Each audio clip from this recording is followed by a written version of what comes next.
Welcome back. Sean here, Mountains Garage.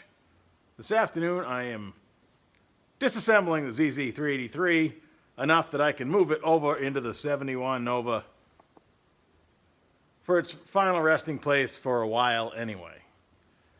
When I test ran it, I mixed up 3 gallons of coolant, 1.5 gallon of concentrate, and 1.5 gallons of water. I went ahead and did that knowing I'd reuse it when I put it in the car for real, and this time of year it's cold out, and just last week we lost our power twice overnight. The garage down here doesn't run off the generator, so you gotta be prepared up here in Maine. I already removed the radiator and the upper hose, and before I pull the lower hose the rest of the way off, I'm gonna pull the block drains on both sides. I've found no matter what I do, if I don't do that, I will have coolant, a trail of it from here to there. Every time that engine's not exactly at the level position it's in now, coolant will come belching out of it. I've also learned you can't drain just one side. You got to drain them both. So now I'm going to pull the drain out. Another thing this will accomplish is this block was in a boat, and there was some scale. I blew it out with air, the block, but this way I'll be able to flush it. Yeah. And when I put the coolant back in the engine, I'll run it through a paint filter. Messing with any liquid, especially if you're trying to save it, is always messy. You know how I love messes. I use brass pipe plugs in this engine, because that's what I had. And I always do one wrap of Teflon tape, and you got to hold the fit in this way and then wrap it clockwise. Otherwise it'll unwrap and you thread it in, and then I put liquid Teflon on top of that. A trick an old plumber showed me. No leaks that way. This is for pipe thread only. Except for fuel. I won't use the tape on fuel. Although I believe you can if you're careful with it. You got a bad reputation because, well, you know. Alright, passing this side now. Already loosened it. And boom. See, I drained the other side. And you only get half. So if you were winterizing it, if this was a boat or anything else, you're only going to get half of it if you don't pull them both. Originally meant for painting, but these block-off plates is like $15 for the whole set. They are made in America, made of plastic, and came with the screws. In this case, it's pretty handy to plug off the exhaust ports. Pretty much overkill because nothing's going to get in them sitting around here, but I had them. I stuck them on there. I ran a 8-gauge wire from the positive post of the starter up to my 1-wire alternator this morning. Kind of tuck it in so you won't see it around where the dipstick's going to go. That white plastic thing is covering the hole for the dipstick. Trying to, tuck in and neaten up as much as I can. Kind of like panning for gold. In this case, I'm panning for rust. I'll stop right there. I mean, I'm thrifty, but I won't bother filtering that. But like I said, when I put it back in the car, I put a paint strainer right in the funnel and I dump it in. I do that with used coolant too. Up here in the Northeast, you'll seldom find a vehicle that doesn't have coolant in it, antifreeze, because it's cold up here. But boats, they're a different story, and this engine was in a boat. So I was surprised when I looked in the water jackets how nasty they were. So I blew it out as best I could, made a hell of a mess, and I figured this process of test running it, draining and refilling will only prevent getting my new radiator full of rust. I have a couple of these kneeling boards, and one's just a hunk of foam. These are actually got handles on them. I bought these at Lowe's, actually when I was building this garage. So I was doing a lot of, I laid the block, my brother and I around the foundation. Can't see it now with all the junk, but I point like you can. And these were nice. For a couple weekends we spent on our knees, laying block. I use them now for stuff like this when I'm kneeling down. A lot of times I'm doing wiring and stuff like that. It's pretty handy. And also when I set the posts in the lift. I was going to point the camera at the lift, but you know what a lift looks like. But yeah, these things are fun. Another thing I need to straighten out. I'm not sure if I'm going to run this alternator anyway, but I'm going to give it a chance. But I believe this hole here is too big, and there's no way to keep it straight. and that's going to bother me. So I'm going to bore that out, make a sleeve that's actually 3/8 instead of a metric size that I'm sure this is, because everything on it's metric. And in another late night purchase, I bought some insulating sleeve for my fuel lines. Overkill, but I'm more disappointed with the way the fabric wants to peel up. This setup isn't the greatest. I probably won't buy this stuff again. This is supposed to hold that braid. The braid just sits there, and if you look at it wrong, it'll come undone. So I'm just going to hide it with some insulated sleeve, and as a bonus, it'll protect it from heat. I'm also going to take the carburetor off and bolt on the lifting plate, because I'm going to try to not even touch the hood on the Nova and slide this in, just the engine. I don't know if the accessories will clear, but we'll find out. But I have a pretty good history of not having to move the hood on about anything. If you're really careful and you got a really close hook on the engine crane, if the hook is on the carburetor mount, it's probably going to clear. Sitting patiently in the background of the last 15 or 20 videos, I've chosen this scatter shield and block plate combination. It's no better or worse than the rest of them, but unfortunately somebody's painted it, and now I got to get all the paint off this piece first, because I'll need this to set the engine in first. I went ahead and put the flywheel on to test run it, but now I have to pull it back off because the block plate goes behind that. But this is all just flaking paint, so I'm going to sand and blast and do whatever I got to do to make it look like something. I'm going to be running a BorgWarner Super T10, not this one. This is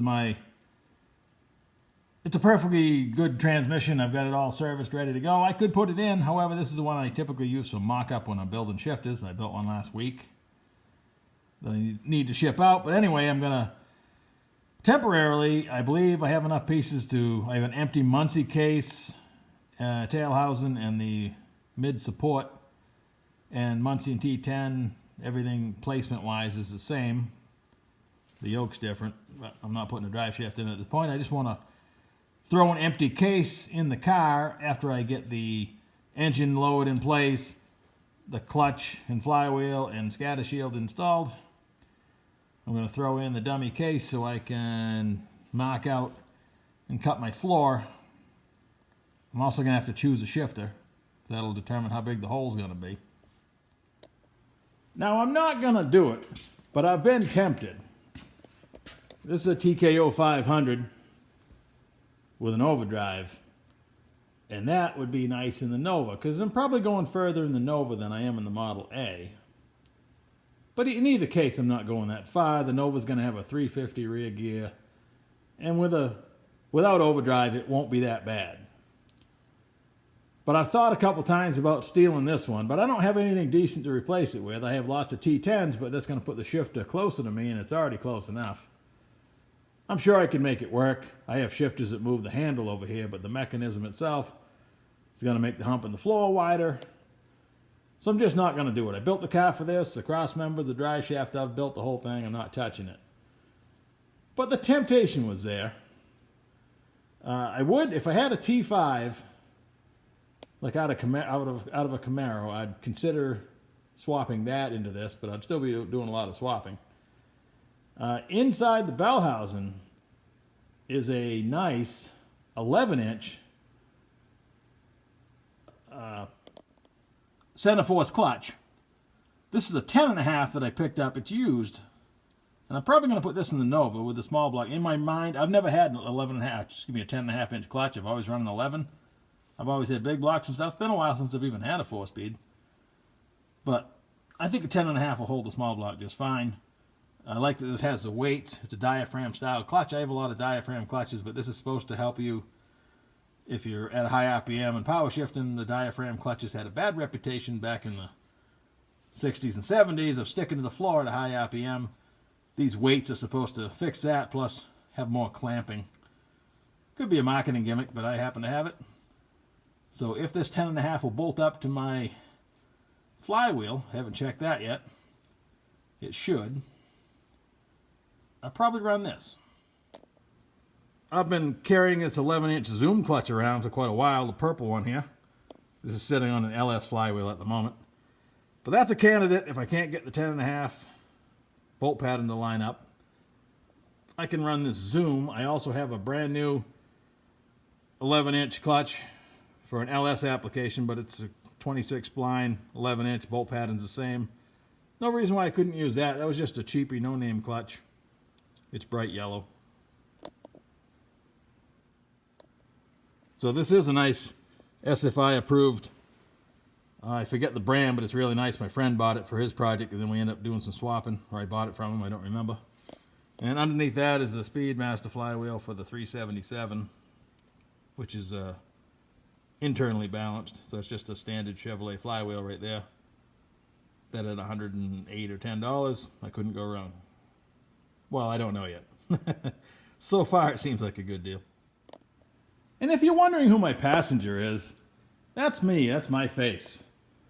They take this rig after I had 3 rounds of chemo, and that cleared up. Then they started radiation on my neck. I had follicular lymphoma, which is had a lump on my neck. My lymph nodes. Not going to dive too far into that, but this rig, they put you on a table, and these are like quarter turn fasteners. Actually, I guess they just push in and out. And the nice nurse lays you on a table, puts this down over your face. I'm turned slightly to the right so they could get the left side of my neck. And they all leave the room, and the machine makes all kinds of beeping and weirdness, and it feels like you have a sunburn for about 3 months. Well, 2 years now, but it's getting better. I didn't know it, but at the end of the treatment, on your last day, as you're walking out, you're supposed to be able to ring a bell 3 times. It means you're a successful patient. You get to leave. I didn't know all that. My niece was going through a similar situation at the same time. She had to have more radiation. But a few months later, in the mail, she sent me this bell. So occasionally, when I'm reminiscing about the events of a couple years ago, I'll ring the bell 3 times. Before we leave that subject, I've mentioned it before, but I wish I wore these my entire career. Stuff like this, not good for you. They only ask you one question. What were you exposed to? That's it. I was, had my hands in solvent and everything else, and, well, almost from birth. Now, my hands stay clean, and I'm not sucking that stuff into my body. I hope it makes a difference. If I could tell every young guy out there, or woman, doesn't matter your gender, just protect yourself. I see a lot of girls getting into cars and stuff. Maybe they always have been, but now with the internet, you get to enjoy it more. And their hands are dirty as well. Your body just can't take it. It's no match for chemicals. I don't care how tough you think you are. All right, next subject. Funny story about the day they made this mold. They strap you to a fake table. It's not the actual machine, but it's just like it. Obviously, so all the holes line up. And they take out their, tie downs and get you pretty well firmly planted on the table. And this thing's in a toaster oven. It's about a 2-foot square.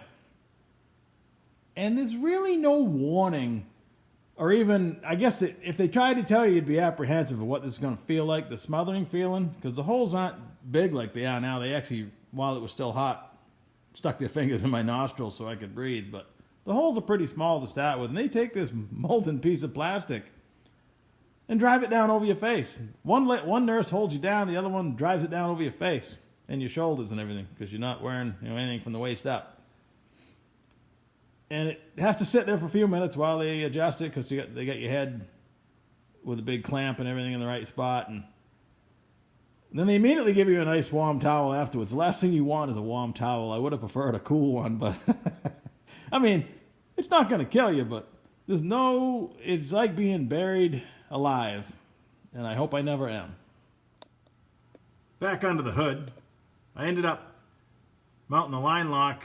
I'm going to use one of the holes for the inner fender. I'll actually put a real bolt up through and be able to put a nut on the top for one, and then I'll only have to drill one hole. And I say new brake lines, run over there. I end up painting the armor in black. Yeah, It's okay. It gets really, this style control arm, be really careful to make sure nothing hits, but it takes up a lot more real estate than the old one did. And the last few underhood details, this big ugly hole, they had stuff run through it. I'm going to hammer that flat and put a Liquid-Tight connector on it, liquid bulkhead connector. Liquid-Tight is the brand. It's pretty nice. It actually bolts through, and then it has a nut with a piece of rubber inside that'll tighten down on any wires. It'll no doubt end up running through there if I change my mind about gauges, or who knows what'll go through there. And they never did anything with the wiper motor. Somebody's touched all this stuff up, and it looked pretty good. But I'm going to pull the wiper motor off and clean that up, and I actually bought a rebuild kit for the washer. Most places you look it up, they want to sell you an electric one that you'd remove this and install some electric one, which is probably an option, I guess, but I'm going to try to fix this one up. But from this angle, it's kind of ugly, so I'll take it off and paint the firewall behind it and reinstall it when I get the kit to rebuild that.